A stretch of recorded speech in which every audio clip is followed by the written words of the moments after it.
Hello, hello. I am your host, Lera Kooper. You're listening to The Accelerator. True to the word, we are here to help you make the most of your business because it takes way too much effort to not have it pay off. And today we have a very special guest, somebody I've known for a few years, but now someone I get to call my business partner at Accountability Services is Ernie Villany. Thank you for joining today. My pleasure. Hi, Lara. Yeah. Hi. We just jumped from meeting after meeting into a podcast recording. So, not the first time we've spoken today. We'll pretend. And not the last. Not the last, definitely. So, we always start with an icebreaker question. I know how you feel about karaoke, so maybe I won't ask you what your favorite karaoke song is. And we'll go with what's the best and or worst advice you've ever received. The best advice I ever received was from my dad, who pointed me towards being an entrepreneur. And no matter how successful I could be as an employee at a large accounting firm or at an investment bank, that the ups and downs of being self-employed are clearly there for everybody, but the ups far outweigh the downs, and those are worth pursuing. That fighting for the ups really is the best place to be as you try to carve out a place for yourself professionally, financially. That was the best advice I got, and for most of my life, I have been a self-employed entrepreneur. It's the best feeling ever. That's a great piece of advice, and one I'm actually surprised to receive from a parent because usually they want you to be, secure and stable, and that's typically not the first few words you think of when you think of being an entrepreneur. So, is he one himself? Yeah, and it's interesting that you point that out because my dad was unceremoniously discharged from the firm he was working at because culturally he did not fit the mold. Probably in today's day and age would have sued for discrimination. But he came home energized, took a pneumatic jackhammer to our garage wall, blew it out, and built his office. My mother, on the other hand, who was a career OR nurse, was scared to death of this idea that my dad would be self-employed, and therefore, where would the next dollar to eat or to pay the mortgage, where would it come from?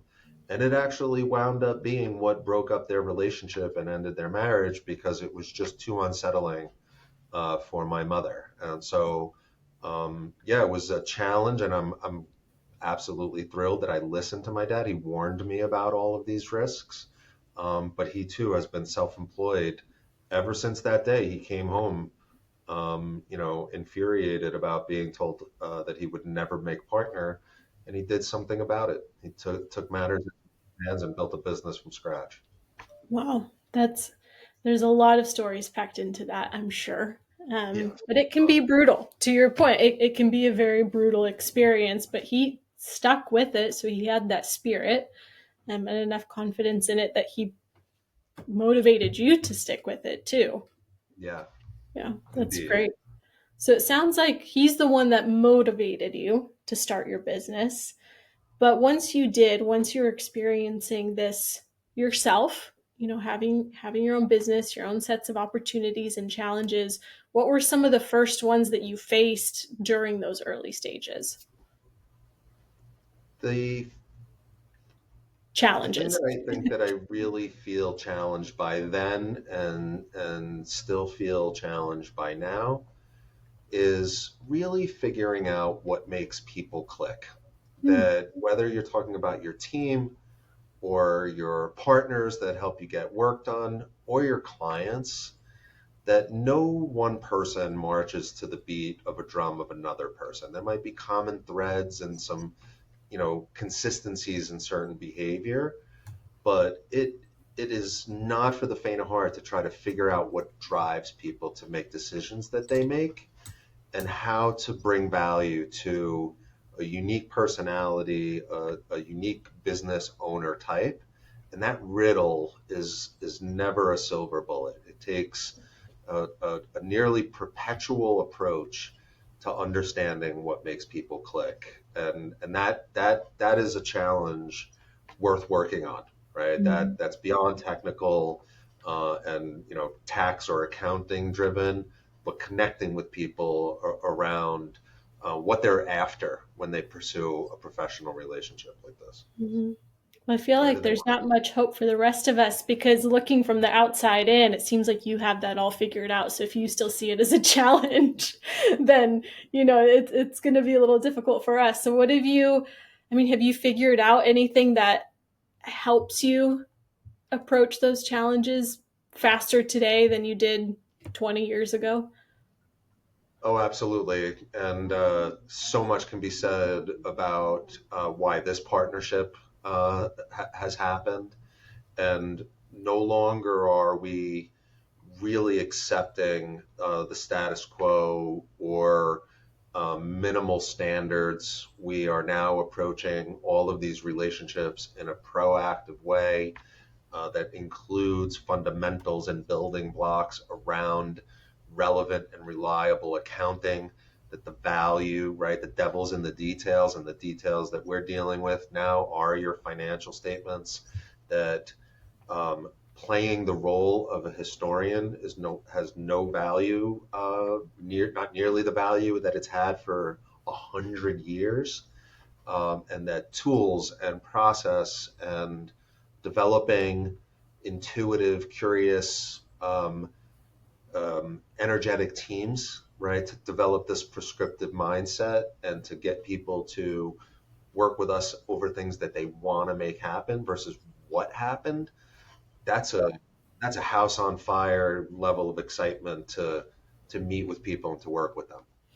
That's a great point. Is just getting people to work on what they're interested in. That immediately, builds that trust, overcomes the challenge of just I don't kind of that gear grinding that you're trying to figure out when you first starting to work with someone. But if you can just find what they love, that connection, that click is just right there.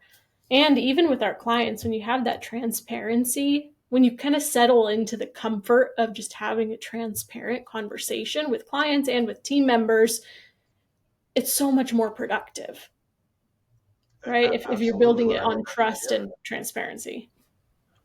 And you really, that's been just a remarkable move in the right direction over the past few years, is that even at the discovery call level with a prospect, we are really working to find out what's important to them. When Mm-hmm. we have launchpad style conversations around immediate and measurable, proactive and strategic, we're really asking them what's important to them in that prescriptive manner, that going forward type of capacity, which is Mm-hmm. just the most exciting part. So we have our challenges at sharing this new message with existing clients, but they're hearing us, and we're not giving up by any stretch of the imagination. But we're leading every conversation with that, like, let us develop an understanding of what your needs are. Let us go through this discovery with you and build this roadmap going forward, instead of looking backwards and trying to figure out what the heck went wrong. Yeah, no, it's building that common language. And I mean, made so much progress. But if we rewind all the way back to when you started, how did you get here? Because I know you haven't always lived in Colorado. So I got here. My wife and I, we didn't move from the East Coast. We escaped, and we were very fortunate. We had dear friends who had moved out here a couple of years earlier. Came to visit them on a lark. Immediately fell in love with so many things about the Front Range of Colorado. Knew that we could spend the rest of our lives exploring and never see all of it. And we had one last point in time in which we could move our two young sons clear across the country and know that they could be grounded, well-adjusted young men, and connect with kids their age, have a good school experience, go to college, and do all that. And we did that by hook or by crook. We moved into our friend's basement, lived with them for 6 months, um, got our first house after losing nearly everything in the real estate collapse, and then slowly building over again. Within a couple of years, long before we bought another home, I acquired a very small tax practice, which wound up being like um, what's behind door number two is way more valuable than what was behind door number one. These were multi generational relationships. Struck a retention deal. The seller became the biggest cheerleader of the transaction. That's huge. Retention came in at over 85%. And Amazing. we started from scratch. It was hard work, but learned that from my dad and from my dad's mother, who was an incredibly strong businesswoman. Put our nose to the grindstones and just started to chip away and build a Colorado business based on previous experience and some relationships. Yeah. Well, and Lera gave up, and that's Ernie's wife, another Lera. She gave up her practice at the time, right? Yeah, It's based, yeah. you moved your kids, you started a new business, didn't have a house, didn't have a business until you got there. It's basically your version of the jackhammer to the garage, right? Yep, yep. It was, we call it divine providence. Like something led us to get out here and something gave us the strength to stick with it at our worst.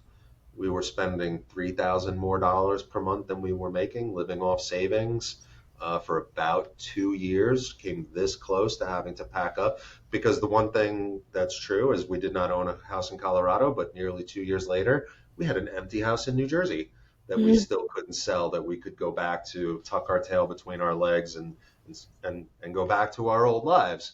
But we fought like heck to not let that happen. Like you said, Lara gave up being a chiropractor for 16 years, jumped on helping with accounting and sales tax and payroll, became the glue for those tough times, and lo and behold, here we are, very She's happy. incredible. I mean, you both are, but Lara's an incredible woman. Absolutely, absolutely, a truly strong person, like Yeah. incredible woman. Yeah. So I'm sure you can think of more than one, but is there a specific time or moment when you felt so overwhelmed as a business owner? And then how did you manage? Because you're still here. You clearly didn't close up shop. So how did you get through it? So when COVID hit, accountants and tax preparers and CPAs, without being asked any questions, were catapulted into this situation to help with CARES Act solutions, PPP loans, EIDL loans. And in the early days of that, we were basically told we should do that out of the kindness of our heart, that capitalizing on other people's misfortune was not the professionally ethical thing to do. And I took my team at the time, which was about 15 people, and completely pulled them off all other details and got them to do the good work that the clients were desperate for us to do in this life or death kind of business feeling, right? Mm-hmm. Those first 90 Oh, days it's of terrible. COVID, right? Everybody thought the world was going to come to an end and we were all going to wind up in the Great Depression. Yeah, we never took a day off for COVID. The Not at accountants all, didn't tell. right? Yeah. I didn't finish Netflix. Um, so the mistake I made was not realizing what that was doing to my team. And lo and behold, March of 2021, I come to realize that one of my greatest producers, somebody that spent 7 years training, nurturing, building towards my exit with, 7 days before the March 15th due date, resigned effective immediately on that Friday. That individual had nearly 300 clients under his purview and basically said, I'm done. I'm never coming back again. And that launched like a 3 day long hostage negotiation to get him to think otherwise Mm-hmm. and to share with him that he was letting the clients down, he was letting his teammates who were behind down, and and that he was really doing himself a disservice by letting this be the culmination of a 7-year career with us. Fortunately, he did come around just enough to spend 60 days exiting, worked with his teammates to make sure they were not left holding the bag. But that sparked about a 90-day occurrence where we went from 15 down to about 7 or 8. That Oof. was the lowest point for me in a really long time. Yeah. Yeah. No, that's hard in multiple ways. Obviously, just having that sudden drop in hours, technical hours, but also that's 7 years you've put into an individual, theoretically your exit plan. And obviously we can't control what people do, but it's still a hit to lose someone. It was a big hit. And, you fast forward to this call today, I'm somewhat grateful for all of those experiences. Some of them were harrowing. We had a young man attempt suicide while he was caving under the pressure of the world changing. But what it really did was it proved what was really important, that we had the resilience to survive. So within 48 hours of that CPA turning in his resignation, we launched our offshoring experience, converted 300 clients using 7216s to get them to understand how the offshoring experience worked. That drove us deeper into um, using tools and technology and process to get jobs done. And it became the shining light on this shared belief, purpose, or cause that it really matters that we do not do commoditized tax work, that we take that more proactive, prescriptive approach in our relationships, that the minimum level of expectation is lights out financial statements, because with that, everything is possible, and without it, nothing Mhm. is possible. So, despite it being truly darkest before the dawn, it really got me thinking in an advisory capacity and how was I going to recast the next 10 to 15 years of my career. Yeah. And that's exactly what I had to do for sure. I think that's a great lesson for all business owners, regardless of industry, because a hit like that, when you lose half your team, I mean, that can put you out of business if you don't take that resilience and put it to work. Because immediately, what did you do? You found other solutions to get work done. And lo and behold, so many firms today are just starting to look at those options because, firms are consolidating and they're getting commoditized and they can't keep up with, just the costs of everything. And so you were able to get a little bit ahead of the curve for, a tough reason, but you got ahead of it. And so that's the lesson, is acting and proceeding. When you're in the moment, it's really hard to say that someday this is going to be a blessing in disguise, Right. right? All you know is that somebody has left you at your greatest hour, right, of need. And the busy season, especially the first week in March, is the greatest hours of need, right? It's all Mm-hmm. really gelling at that point, and you know what you're going to be able to get done and what you're not going to be able to get done. And when a handful of people really just say, listen, I understand what you're going through, but this is your company, not mine. There's the flip side of that entrepreneurial equation, right? There, yes, there's a lot of upside to controlling your own destiny, but at the end of the day, when a bunch of people want to leave, you're the one with the mop, right? And you're the Mm-hmm. one who's got to find that gumption, right, and that determination or that resilience, and do it. And I learned so much. I learned to meditate. I learned to be a more active listener to my team. I learned that yes, freewheeling is a good approach, but so is being able to scope and price an advisory engagement and make more money doing so. And I would have probably continued a lot of old habits and just hoped for the best, as opposed to you know, having, um, having the truth, right, be in my face, about what really needs to happen. And now fast forward, you and I are both, we're some of the loudest voices in the room when it comes to our industry making changes, and we're getting the right response. People are like, Mhm. yes, you are so right, and I'm following your lead, right? We talk to those people all the time, Oh, right? Who yeah. circle back to us where they met us along the way, right? They heard our story. We have that affirmation.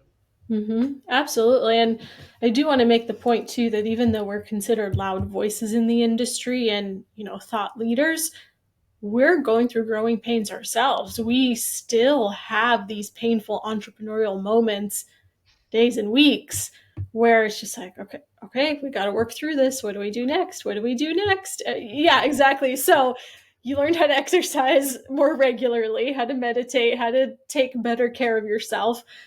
How do you balance that with the demands that you have from your professional life?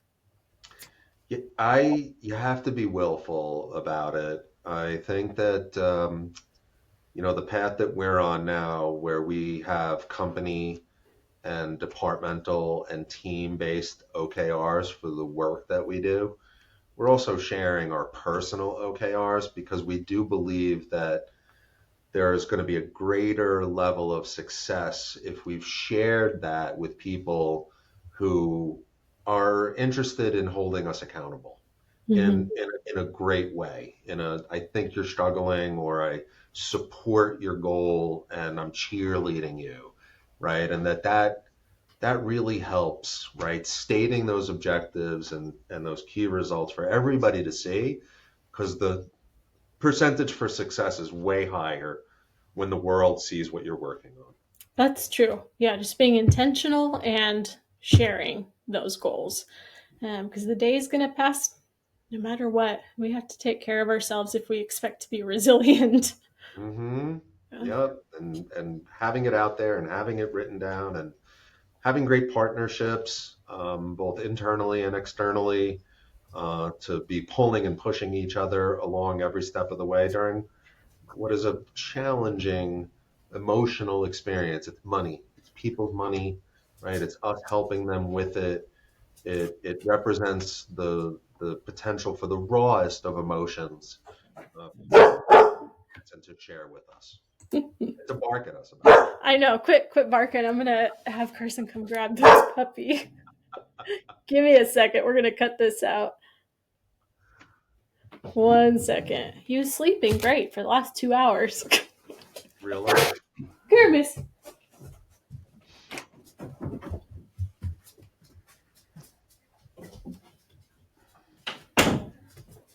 Okay.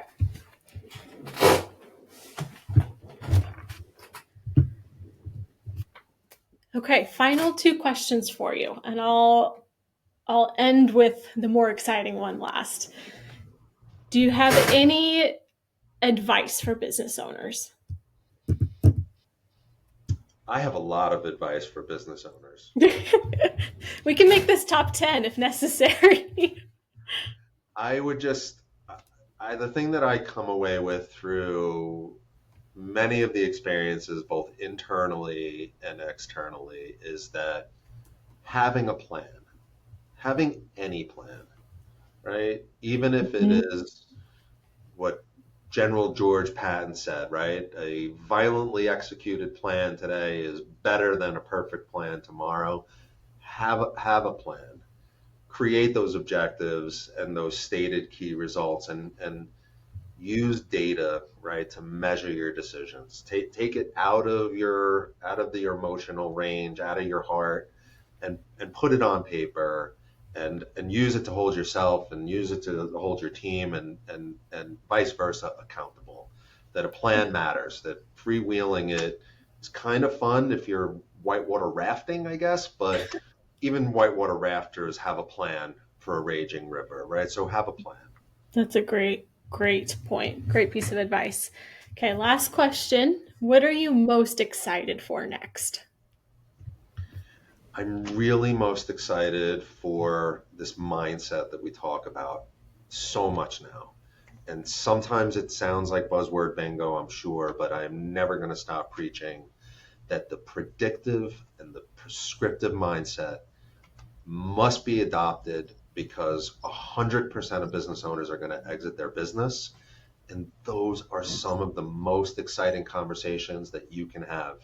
On Mm-hmm. Wednesday, we have an investment bank meeting us here with one of our clients who was going to exit his business very successfully because he had a plan, because he had a prescriptive mindset, because he built forecasting, he created metrics that his team could understand and agree to be accountable for. And here it is, lo and behold, it's all coming together. The stew is simmering, it's been seasoned right, it tastes good, and he is going to eat it up on his way out the door with a lot of money. And he's not a remarkable individual. He just applied these principles around that prescriptive mindset to make it happen. Yeah. No, that makes sense. It's a prescription. It's like a doctor, eat these foods, take these vitamins, exercise. Yeah. If you do everything right and consistently, your chances just skyrocket. And in fact, skyrocket, excuse me. And you're not really leaving it up to chance at that point. No, you're So right. one last question for you that you talking about him made me think of. Is anyone too small for a plan or for this prescriptive mindset?